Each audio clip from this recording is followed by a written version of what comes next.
That is terrifying. I'm more terrified about the driving aspect. Really? You care about that? Yeah, yeah.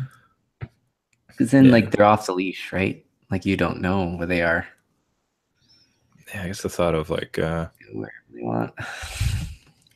yeah, just completely on their own, like doing my problem God too is knows like what. well, the problem is like you kind of know because you were a teenager and you know Yeah. exactly what's up. And that's Well, that's yeah. like That's just, yeah. But that being said, there's probably a lot more tools these days, right? Social media. I could track them. Probably FaceTime their phone. I don't know like which way you're going with that. Like Siri. tools for you or tools for them? You went with for yourself. That's nice. For me, and then they have to, if I've taught them well, they'll circumvent it with other technology, and they'll know how to get around it. They counter my tech with more tech, with better Right. tech. Tech war. Uh, Actually, man, on this stream, I actually want to jump right into it. I'm gonna do the intro, then I want you to keep going. This is hilarious.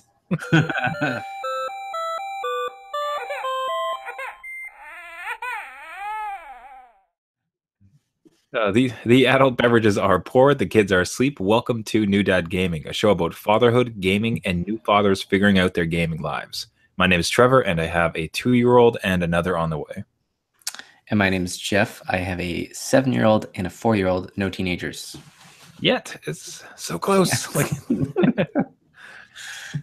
less than double your one son's current age. So I mean, like I don't know if you ever had that conversation with your parents. I don't know that I had.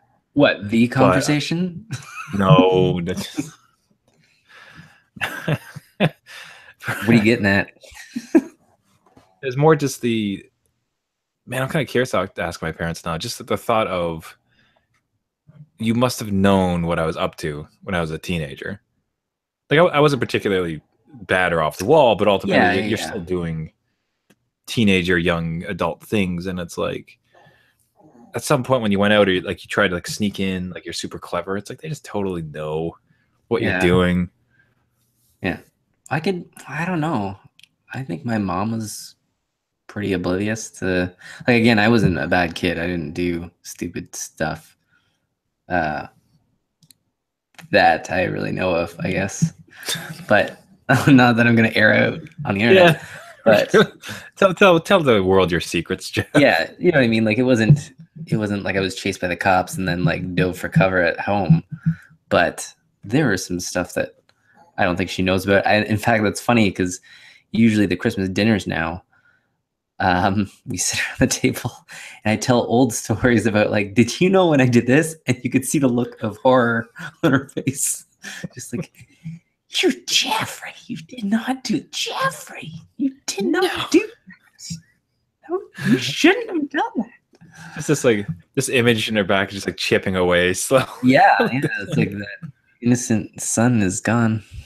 I don't know. She didn't know about a lot of stuff I told her. So okay, yeah, I don't know. I don't think I really got away with anything in particular that they weren't aware of.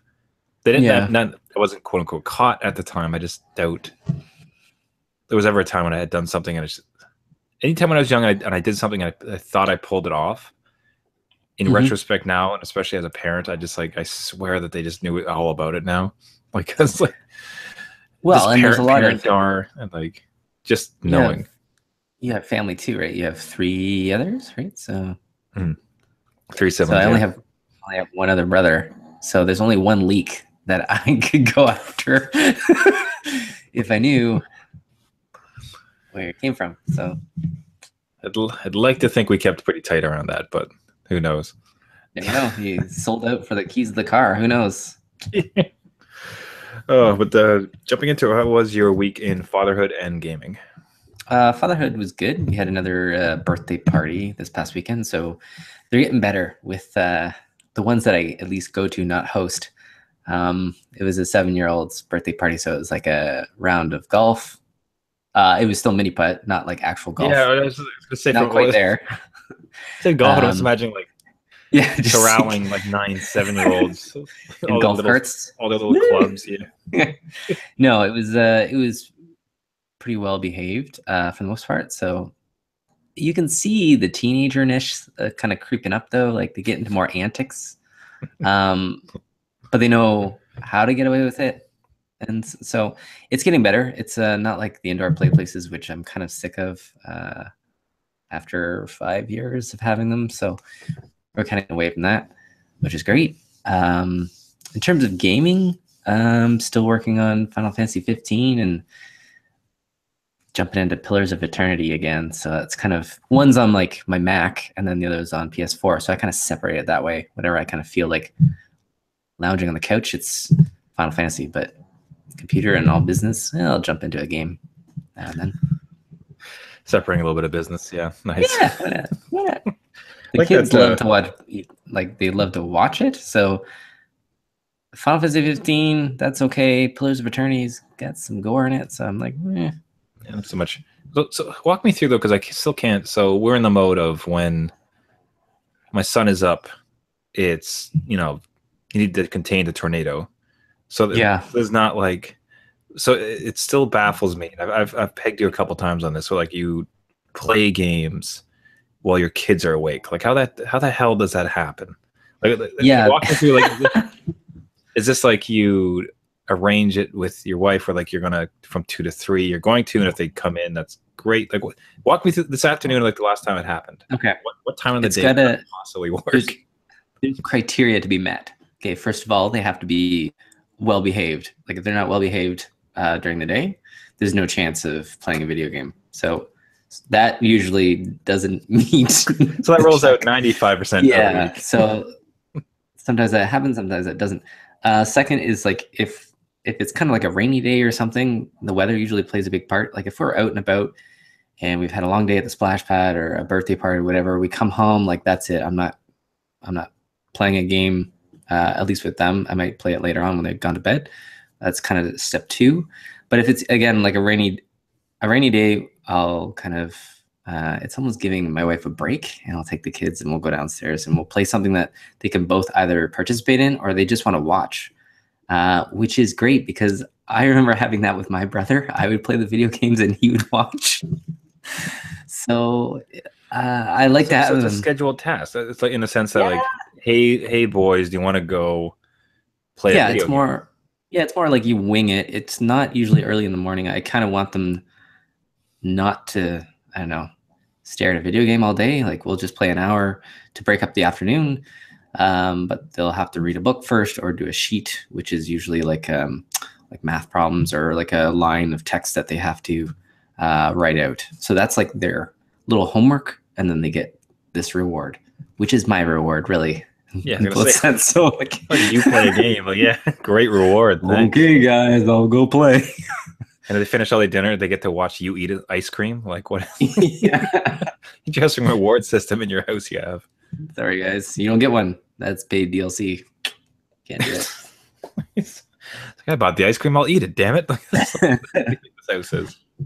Yeah, so sometimes it happens during the day. Most of the times it does happen at night when my youngest is asleep.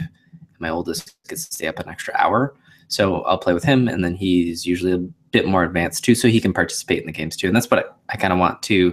If he's always watching all the time, he's not going to get as good as me, and I won't have proper competition when he's a teenager. So sounds like it'll backfire though. Like at some point he's just going to start ruining you. And like, well, you've ascended me. That's it. I quit video games. I'm going to write some books. Kick him out of the house. Like, well, no, or that. Good enough. Like, off you go. I'm 12. Well, not my fault you got good so quick. Yeah, you leveled up too quickly. Get out. Onto the pro scene, son. All the best. Sent him on his way with a controller. Yeah, bring back some money. I want to cut. Nice. Yeah, demand for like 15%. Yeah. But that's about it. That's kind of how it happens. But most days they misbehave one way or another, so it's not really gonna happen. Yeah, I'm telling you, that's a dream though. That's fantastic. So now you have them do lines of math or writing or something like that. You guys just have sheets that this is outside of schoolwork. You give them like sheets yeah. We just print them off the internet, or at least my wife does. She's found a couple just good sites, and they're just like dotted lines for my youngest, just to kind of trace around the letters. And my oldest loves math, so we just print out random math problems for him to do, and then it's kind of fun to them in a way. Like, it doesn't feel like schoolwork yet. Maybe they're a little bit naive on that fact until they get wise to it later. Yeah. Well, the best part, your son's going to eventually get homework. Oh, yeah. He's like, what do you mean I have to do? Yeah, I do this already. Wait a minute. Bing. It's like grade 10. Bing. That's what I'm hoping. That's awesome, though. Like, that's like fantastic. Yeah, it's just something that makes them kind of stop and think instead of asking about it all the time, because otherwise they would just ask me constantly to play video games. But they know that they have to do something first. It's kind of like it makes them ask once in a while versus every day, every hour. How bad do you want it? Yeah, exactly. Right? You don't do this much math if you want it. Like, how important is it today? Let's go down and play with my Lego. All right, sorry. Read a book, I guess. Whatever, Dad. Yeah, but no, that's pretty good. Anyway, how was your week? Yeah, so gaming, just a couple sessions of Farpoint, and oh yeah. Had read where it's very much. I found it turns out that you can move around in the lobby, which I hadn't known about before. So you get into the lobby and you're just looking at this like room inside of a space center. Okay, would be the right word for that. What's the ISS called? What? From NASA? The ISS, the International Space Station. Is that what it is? Yeah, you just call it a space station. Okay, so it's a room in a space station. Yeah. But you can actually like move around, so you're able to like kind of walk around and check out the quarter, like with the sleep and notes around it. You can't read them; they're just nonsense notes. But is that full movement though? Is that full movement, or is it like the way you can? Okay, cool. What's really interesting with the movement that they did is it's actually you can control it. So they've designed the levels that you could totally do it without turning your character if you want to. So you can move the character just like strafe, left, right, forward, back. All the levels that they've built it very specifically so that you wouldn't like that would become an issue. You wouldn't have to take turns. However, you can enable it. Oh, so it's either I think that's that turning, and I could definitely see it too because it is a little bit disorienting. Yeah, where when you the back and forth and everything, you get used to. You get your legs in it, but when you're swinging like back and forth. Yeah. Without your actual body doing that, like it becomes very kind of confusing. And I think ultimately, like if you had more room, like I don't have a lot of room in my setup, so I don't really stand up or anything. But I imagine if you're able to actually stand up, you can probably just actually kind of shift your body a bit more. Oh, you're not standing up during it? No, the way my room is set up, I don't have room. Okay. It's a TV and a couch, and I have just enough room that I can sit on the couch. I cannot stand. I'd have to be like on my knees on my couch if I wanted to do it that way. See, that's what I felt like with Dirt Rally, I had to be sitting down. Battle Zone or whatever, the tank one, I had to be sitting down because I felt like I was like driving a vehicle, right? But the other ones where it was like the Rush of Blood or whatever, I guess you were standing, and then when it went to the roller coaster, I had to sit down. I don't know. It was like a weird, my mind had a better time with kind of getting that information and putting it, okay, you are sitting in this world. That's not yours. Like, no, you must sit, sir. Like this is, you need to be immersed that way. Yeah. So anyways, I found that out, but someone found online like a cheeky kind of sub game that they included in that menu where you can take, there's this port hole in the one side, like just stairs down in a hole, and you can like bat things into it with your gun. So it comes in front of you, then it's like the cans or like a coffee maker sitting in front. So if you just like slam it, kind of like a cat towards the hole, like points come up. It's really? It ends up being like it's way too much fun. You're just like these people have created this whole like incredible VR shooting world, and like you can just imagine the number of like idiots sitting in like the menu, like woo, they're just trying to bat random items into the. I hope that you have it playing on your TV screen, and your wife comes in and she's like this is what VR is, and you're just batting this thing. This is what you bought. This is it. This is $500. This is what this is right now. Was this worth it for you? It's totally great, honey. You gotta get in here. So there's, yeah, a couple really tiny ones of that, and yeah. Otherwise, I guess just keep thinking about gaming when the kid comes and exactly what to do with the setup. Or it was another random one. I was in EA Games, and this, I'm not going to buy this thing, but like it passed, like it had that fleeting moment of like that would actually kind of work and be interesting. Okay. But it's one of those like TV cases. So it's where it's a suitcase that opens up and it holds your system, and then the top drawer is a TV and like and the monitor and everything. So Like an there's a all-in-one. You just pop it out. Boop. you just have it. You have this place thing somewhere, and then when it comes time, as opposed to having to go to a particular part of your house where everything's set up, it's just like, all right, this is like 20 minutes. Like load up the suitcase and get going.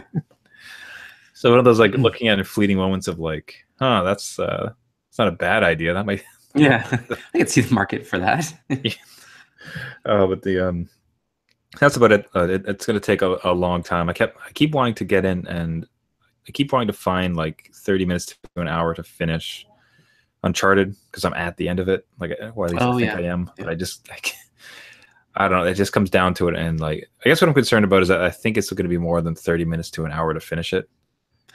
Yeah, and that's probably a hard one to stop in the middle if you had like to get out of it, right? Because the narrative could keep going, and then you're like, come on, I found that a couple times with that one. So yeah, so I did. So when I do look at, so for like such like sparse time that I get to do something like this, it's still like the 15-minute like sessions where it's like I prefer just to VR shoot some spiders, I guess, and like get back out. Fatherhood was the I don't want to keep like being a downer on this show, but it's a lot of stuff. Womp womp womp. There's just a lot of stuff flooding in, like as we keep approaching number 2. Oh yeah, and this there's 2 things that were kind of sad of all things. What is now like has to be one of my favorite things in the world is. Especially it's either like maybe sometime in the morning after he's fed and kind of like settled down a bit, we'll watch like a little bit of TV. Yeah. And he's sitting on the couch, and then he taps beside him, like up, like in trying to signal for me to sit beside him. Oh, okay, that's cute. So he taps like right beside him, like come and sit here. Yeah. And then I do, and you just kind of like cuddle together and like watch a little bit of TV. Right. And it's like that is one of my favorite things in the world. Like that is so awesome, like across the board. And that's gonna go away. Like it's going to, like that's going to end. Like it relatively I don't know how old he would care to do that. Like I'm trying to think about like, does a 4-year-old want that same type of like interactivity? Does like a 6-year-old probably, like I can't imagine like a 6-year-old doing that. And it's just like this will end. Like this is which is like so like I don't like to think of anything that we're doing like that, but I get caught sometimes in raising them where it's just like when he, like I mentioned last week when he said he started to string together 2-word sentences, and it's like you're never gonna not talk again. Like that part's over. So he's like these milestones, while joyous, are also sad because it's just like this. It's passing of things that you enjoy aren't going to happen. So he did that a couple times this weekend. I just like it really struck me as far as like, damn, I'm gonna miss that because I like this so like it is so great for me to this. I think that'll continue. I think having a 7 and 4-year-old, they are on you to do whatever. So my youngest still calls me to watch something with him. Like he doesn't want to be by himself to watch it. He wants to watch something with me. So that still kind of happens. My oldest wants to do everything with me. He'll want to go outside, ride a bike, go play a video game, but he wants me to watch him. Even go downstairs and play Lego with him. He wants me to be around, which is great, because otherwise like you will kind of get uneasy. You're like, wow, this is, we're going to have 2. It's going to split my time. He's got to go off on his own a little bit, and you've got to be with a little one, which will be a little bit tough to begin with, but they always want you around, like unless you're constantly yelling at them to get away. I don't see that changing. Or I can imagine. I imagine there's some like kids who just have a certain personality where it's like super independent, perhaps. Yeah. That's funny. That's an exact segue though, because that's the second thing that really started to strike me is I think we were at a mall picking up something for a birthday party we'd actually also gone to just today, which was funny because like we're one of two parents that had 2-year-olds. Everyone else had 1-year-olds or under. Yeah. And they're having a fine time because they're just on picnic blankets and they're all like within this radius because their little ones can't move. Right. I'm running around like a jerk, like on the outside, like I'm a kilometer away, like watching this party. I don't know if you saw this. Like, I posted a photo and it's literally my son in like barefoot, nice pants that are soaked, shirtless, chasing a squirrel around a tree. Is that what it was? Yeah, Okay. he's just tearing after this squirrel like a savage. And there's this like. And on the other side of this is this like well-behaved group of 1-year-olds having a birthday party with like food and drink. Yeah, like I'm trying to mangle my feral kid who's trying to like eat squirrels apparently. But yeah. Sorry, go on.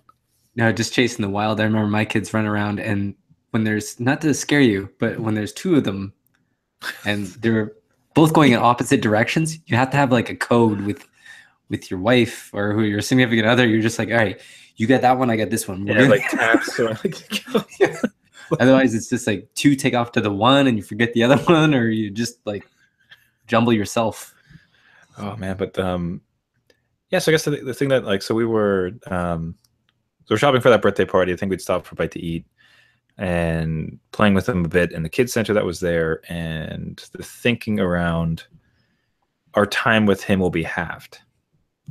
Where it's been so kind of that focus on him and like the time together that we've had has been really great, and especially in like retrospect, I imagine at the beginning too. Like, see, now would be a good time to have a montage of like we had rewind.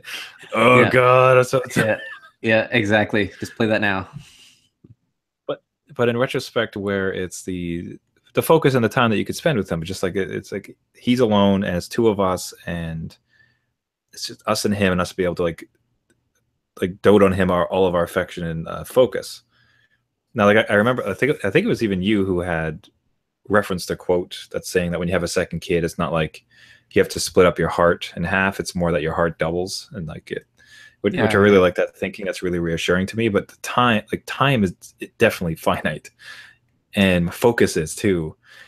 Yeah. And I guess I'm trying to think about like, so I wanted to get your opinion on that because like I'm thinking that the second one comes around, and it feels like a double whammy where like the second kid is not going to get the focus that this first one had, where we were able to just give him everything we were because of time. Like just there's now two of them, so like they need both need some of our time, and now the first one also suffers is a bit of a strong word, but like he will see a decrease in the focus on him very notably because there's this other one to do. What was, if you can recall your transition when the second one came and that going through that, like what happens now when there's two and the time like from it? Yeah. Well, in the beginning, it's going to be kind of a mess just because you do have a newborn. So like playing it straight. I like that. Their needs are like completely illogical. Like they're just off the wall. Like, you know, I'm kind of hungry, but not quite. Whatever. I maybe have a dirty diaper, maybe not. And you're just kind of running around trying to fit the routine you had with your first one into the second one. And for the most part, it does work. It's just our second, at least, was a different child, different needs and different sleep times, different all that. So once you get acclimated to that and they get a little bit older, so closer to one, you'll see that the time that you kind of miss with your first is filled with that sibling time. So they start to play together. So I think that bond that develops is a lot not stronger of like your bond, but it's something that kind of makes them grow up, and it makes your second one grow up faster. So I'd watch that too. The milestones you kind of experienced with your first, I think it's going to be a lot quicker with your second, just by nature of them being together, and the older one wants to do stuff that the older one wants to do and the younger one wants to tag along. So that seems to go quicker, and that bond develops pretty soon. and that kind of fills their time. So you're not so worried about them. I think they'll figure it out, and it won't seem, at least to my kids, it didn't seem like I was ignoring them in any way. They had their own time together. What I think did help was like one-on-one time together. So if you took your oldest out to a movie or something, just you and him time, I think that once in a while definitely kind of reassures him that, you know, nothing's like changing like crazy. Like, well, it's yeah. Well, we are. It's changed forever, there, son. So the we don't get not going to see you too often. Best of luck. Yeah. Well, right now and then, but you know, once in a while we'll see Despicable Me 3, and that'll be that. But no, I think those kind of trips help, and your time will definitely be a little bit not cut in half from what you had. Just the private time that you get is kind of missing a little bit. So your oldest will stay up a little bit longer. Your youngest will be through the night again, and you'll just kind of be trying to find that routine to get by for at least a little bit until they get a little bit older to where you are now. So a couple years. Yeah. Oh, that's right. Yeah, because it's kind of a blur. Honest to God, like it's a blur. Of course it is. It's been a blur up till now, is because like between the exhaustion and everything else. But yeah, no, it just struck me as far as like the looking at him as we're in this like just ordinary settings. It's funny like what passes for moments. Like you expect to have like these deep retrospective moments like as massive events or great scenery, so something of note would be happening, but instead it's like a restaurant inside of a mall, and then all of a sudden you look at this kid and you're just like, huh, like when the next one comes, we don't get to spend as much time with you. Like that was very much a gift. And then, which secondly got me to thinking like damn, imagine if you had a third and then a fourth, like at that time, like it just slowly goes down. Like the bar is just like the fourth baby gets nothing. Like nothing. They don't even know your name. They mostly just get raised by your first one. Yeah. Well, I remember like my first was really into space. Like he loves space, so I showed him like, you know, all these documentaries on planets and everything. He was really into it, and that was our like kind of our time. Like I had a telescope. We halted the telescope at not at night, but when he was up, and we could look through the telescope. And then I kind of wanted to apply the same thing to my second, but he's totally different. Like he doesn't want none of that. I don't care. I don't care about space. I don't want to build with Lego. He's more into like painting. So it's different that way too, where you're not missing out on the same things. It's kind of you're introducing new things, and you get to experience that with them as well. The one thing I will say that's kind of a downer is that with your first one, when you know, like when they first sat up or they rolled over and you're like, yeah, and you got the video camera out and yay, this is amazing. The second one, it's just like, oh, we missed it. Like, what happened? Fine. Yeah. All right. Oh, do it again. I guess we should get the camera. I guess. Okay. Click. Yeah. I've heard of the super declining photos like per kid. Yeah, it does. It won't lie. It does happen. It's just because your time is a little bit pulled between the two and even pulled between you two. So it's like, that's a lot. Yeah. Oh man. So stuff to look forward to. Yeah. No, I don't know what to tell you. It's just, it's heavy like this. It's really hitting home as how soon it's going to be. And like you get a lot of remembrance, like a lot of moments, just like where you're caught up and you're thinking all of a sudden about what life has been with one, like all the wonderful moments with it, and then like what is coming, which the problem is too, like, you know, some of what's coming, which is bad. Like, you know, the bad stuff that's coming. We've been here before, but it's like everything else around the bad stuff. What's the rest of it going to be like? With like what is it? How do you survive with two? So it's an interesting time for myself as we like get prepared for it. Just you have like a month left, right? There's just 1 month or something. Is it? Yeah, end of August. We're a month. Oh yeah. Oh man. Whoa. Okay. Oh no. That's if we last, man. I don't know. There's a sense out of it. It could happen at any moment. It could happen at any moment. Yeah. That's just how It's this true. rolls at this point. So excited for it. I'll tell you this, still very excited for it. So can't wait to get that going. Much like the last one, it's just like the last weeks, you're just like, I want to Yeah. go. Like, I'm ready. Like I want to, Yeah. want to meet him. Let's Don't go. delay it anymore. Just pop it out. Let's go. Let's make Let's it do happen.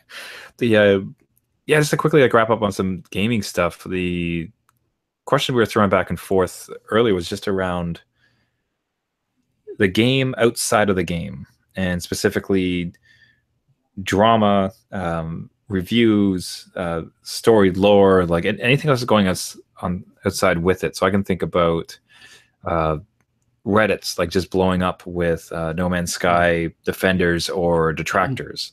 At campaigns, repeat like players have gone to Steam to try to shift the reviews of it, like either positive or negatively. Reviews of games that are like massively great and like, a community wraps around it and destroys it, or comes up with game theories or supports each other. And like here's like all this other crazy. One I just discovered in No Man's Sky, for instance, was entirely outside of the game. They like a group have gotten together, just completely map one quadrant of the star system. Oh wow! It is a permanent star system. Like everyone can go to the same stars, so it's not randomly generated. And a group have just decided to start to map it. So they're going to try to get to every single star, and then they report in like where it is, like what it's like the fauna that they found. So games outside of games, and I just wonder, like, I guess curious of your take on it, if you've ever participated in it, has it ever affected a game for you? Because I guess for myself, like in many ways with my complete lack of gaming time, like that's almost like this connection back to gaming for myself until I find personal time to play again, where you're participating in some of these, not as actively as in writing anything, but reading and consuming and kind of watching from the outside of like, this is what that gaming community is up to. So it's been an avenue for myself to kind of stay within it and been kind of enjoyable. I don't know if you've had any experiences with the game outside the game. Yeah, I have a couple examples that you've kind of pulled in. With the community kind of, I guess, bashing a game or collectively giving a negative review. The most current game with that kind of idea is Pillars of Eternity, which I just started. They raised the price before the Steam summer sale, and people didn't like that, right? So they went on Steam. They raised it and then reduced it again? And then reduced it. Yeah. Right? Yeah. Which is horrible. Like that's a bad practice. I don't like it. But now you have their Steam review thing as mixed because all these negatives came in. Like I don't know how many, like 1,000 of them, saying, negative, I don't approve of this, and nothing was about the game itself.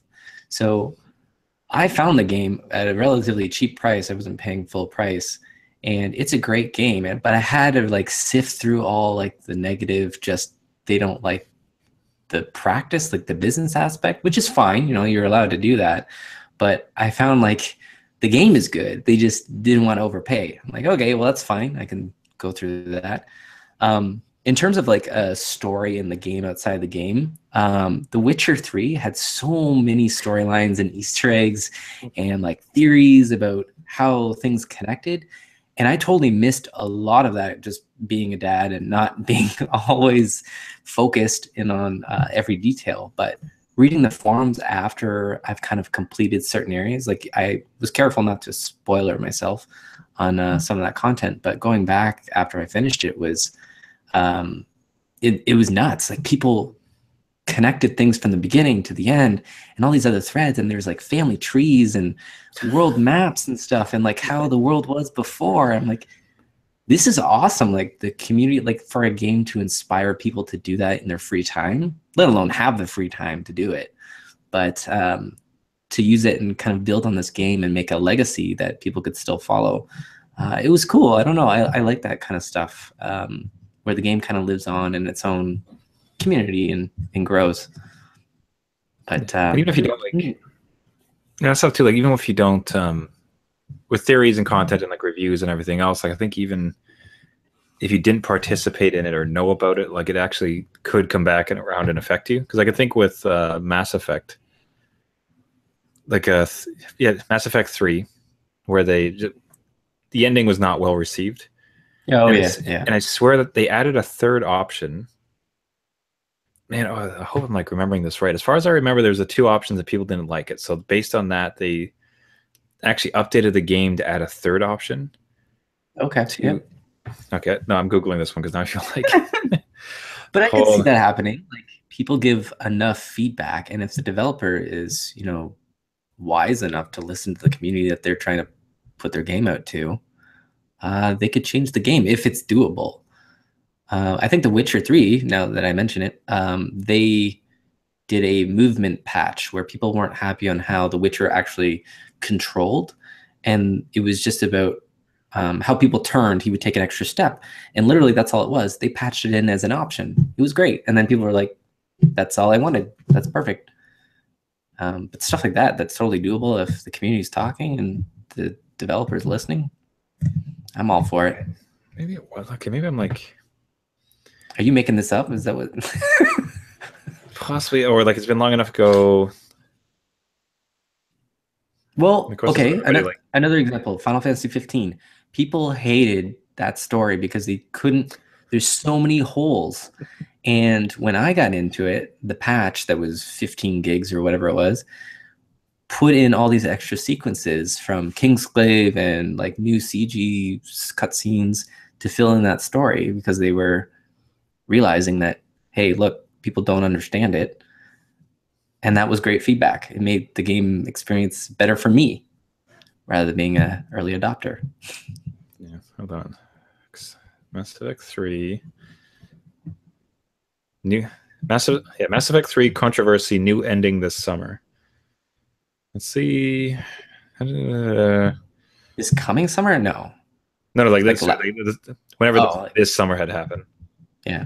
Let's see. Critiques, spot on with truth. Developers say. Look at Andromeda, though. This summer, they will see the release of a free downloadable content currently referred to as the Extended Cut. Will feature additional cinematic sequences and epilogue scenes, along with the deeper insights and how the person's journey concludes. Notably, they don't say they're going to change the ending. Probably can at that point. The 3 changes methods, not likely the additional cinematic sequence and okay, so they just added. Never mind. So there was the 3. It's always a 3, but then they just added some additional like backstory around it. Okay, that doesn't count.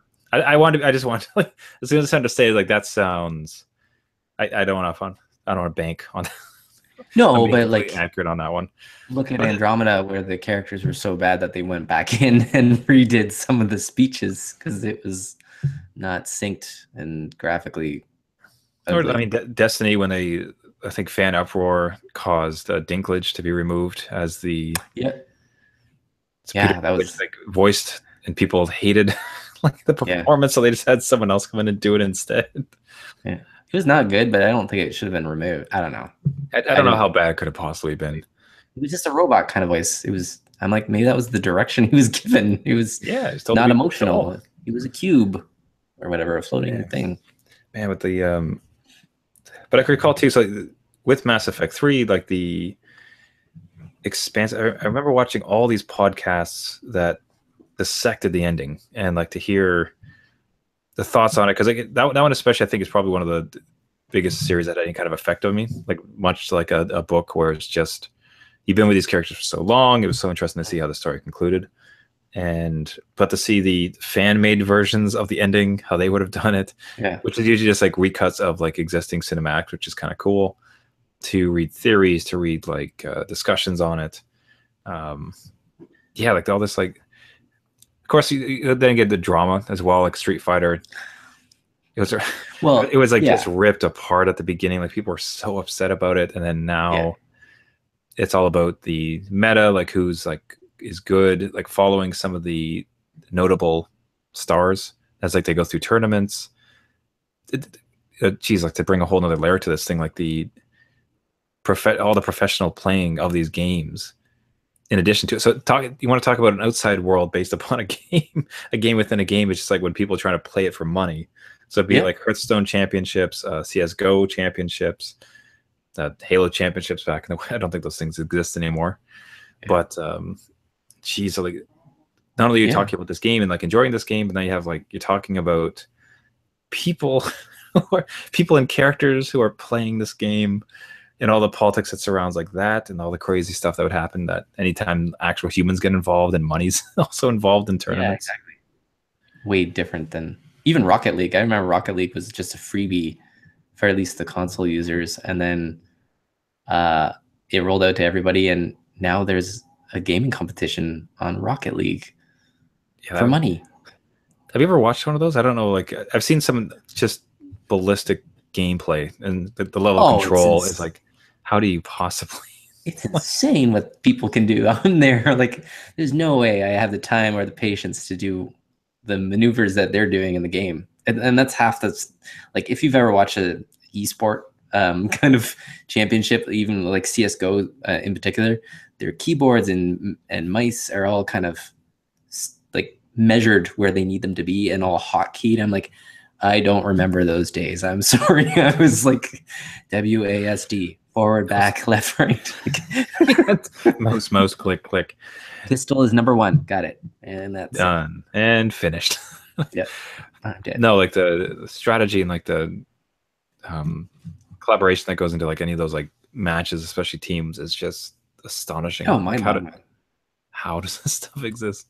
No. But again with the communities where like they're talking about best strategies, like I can't get past a certain level, not level, but like I can't rise past this rank on the public leaderboards. Like, how do you do that? Like, it's it's so like most of them, I will say, are very well maintained, where they won't give away the story or like the easy answer. Like, they won't just blurt it out like, oh, you need to be, level 40 with this blood sword to kill the final guardian, and his name is blah because he backstabbed you. Like, they're very like, they'll kind of drip feed you the information to get you through something, which I found great. Like, a lot of that stuff is just very well manicured, so no one's being spoiled by going into these forums. YouTube's a little bit of a different story, where you scroll and then somebody's like, hey, look, the ending to Mass Effect was this. And you're like, oh, God, you son of a... I've appreciated that, actually, though, because I think there's been a couple games where I just said, like, on dad time, I'm like, I don't care. Yeah. I'm not finishing this game. Show me what the ending is. Yeah. Fine. Good.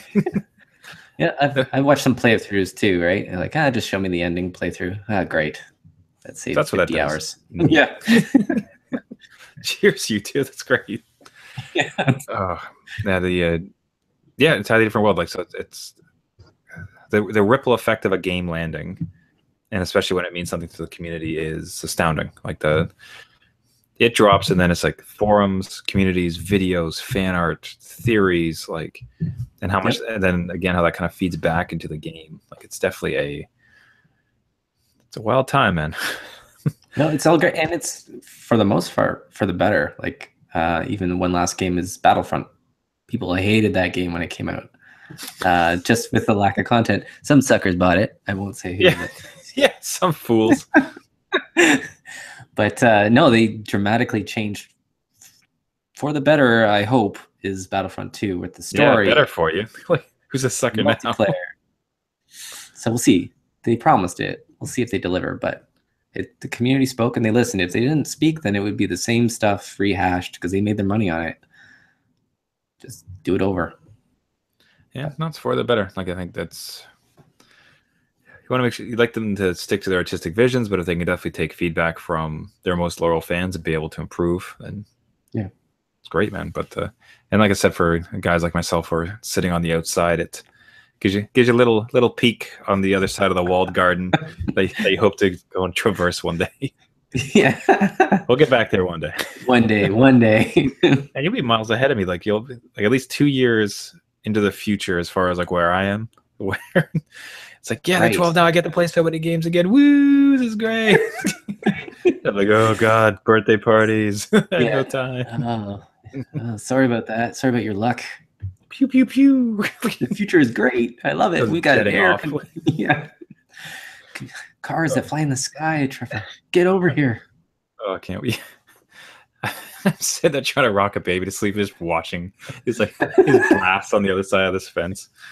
One day. Oh. And until such day. Thanks everybody for listening. This has been New Dad Gaming.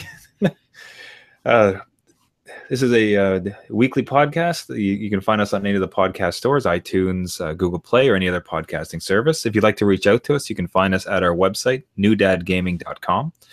You can also find us on Twitter and Facebook. Please do drop a note if you'd like to have any show suggestions, comments, questions, anything else. And as most importantly, if you can give us a subscribe, a like, and a share for any new dad who games, or at least wishes he could and reads fan fiction on forums until such day. But we'll get back there one day. Until such time, my name is Trevor, and I have a 2-year-old and a second on the way. And I'm Jeff. I have a 7-year-old and a 4-year-old, and live in the future. So far, man. It's like we're just gonna rename the show. Don't worry, Trevor, you'll get here. Yeah. Watch out for this. Just sitting in top hats, martinis, and Game Boys or something. Game Boys, yeah. Got my special gold Game Boy. What you doing, son? In front of a fireplace. Hey. Oh, bearskin run, perfect. Oh, wonderful. See you next week. See you. Peace. And it's only so your youngest is 4, so but I have a 2. So yeah, so you're 2 years in the future. 2 years. 2 years. You're good. Man, that's hard to like. It is weird to think about your kid's age, because I'm focused. Because everything with me as kid is like my kid. So when we started this, I had no kids. Yeah. We were like, my wife was pregnant when we started this show, and we've been at it now for 2 years, of course, because that's his age. But like you had when you started, you had a 2-year-old. You had my current situation. Do you remember the first episode though? First episode, I was in the basement off an iPad. I was like huddled, like the first, and it was long form. Like we were trying to. This will be the one topic. We still try to generally have topics. Yeah. But it's much a little more free flowing. Yeah, I still had to adapt. Like I didn't know what I was doing. Like I have to carve out time somewhere. So. God, yeah. How did you possibly have time? That's amazing to think about now. Because 2 of us were, because Gavin and I are both just pregnant. Yeah. Well, not us, but we had our kids. Yeah, we had the kids on the way. Yeah. You were in the flesh. You had a 2-year-old and a 4-year-old. That's nuts. Yeah. Or was that 2? Sorry, it was a 2 and 3 years difference, isn't there? Yeah, there is. So he was getting close. So. Okay, we'll call it 2 and 5. So you're right. You're in the thick of it, man. That's incredible that you were on the show. I'm living in the future, Trevor. See if I can cope. We'll see. Like, I get a 2-year-old and another one, and just like, nope, can't do it. I want to do it. Forget it. You're on your own. No, when they start talking and doing their own little personalities, I think it's easier that way. Because it's easier to control. Also. I'm getting to talk back now, so they all talk back to me now. Talk back now? Yeah. Again. You're truly a dad. Yeah. What'd you say to me? Go to your room. Yeah. As long as you're living under my house. Yeah. In my house, under my rule. I pay the hydro bills. I make the rules. Till you beat me at Final Fantasy 15, you can't. Oh, don't set the bar that low. Yeah, that's true. He's gonna be the man of the house at like 9. I think something else. Battletoads. That. As if you've beaten Battletoads. I haven't, but I could lie about it. The subtle lies that keeps it all together. Yeah. How did he beat this? It's impossible. Man, I should watch it. Should try to watch a speedrun of that. I have no concept of that game after the what's the level? It's like the level with the jumping bikes. Yeah, you didn't skip that. I might have seen past it. I think I might have seen past that once, and I can't think of any other level after that. It gets harder after that because it's got like rattlesnakes that go away, and you have to jump on them and follow them somewhere, but it doesn't give you like an area where to go.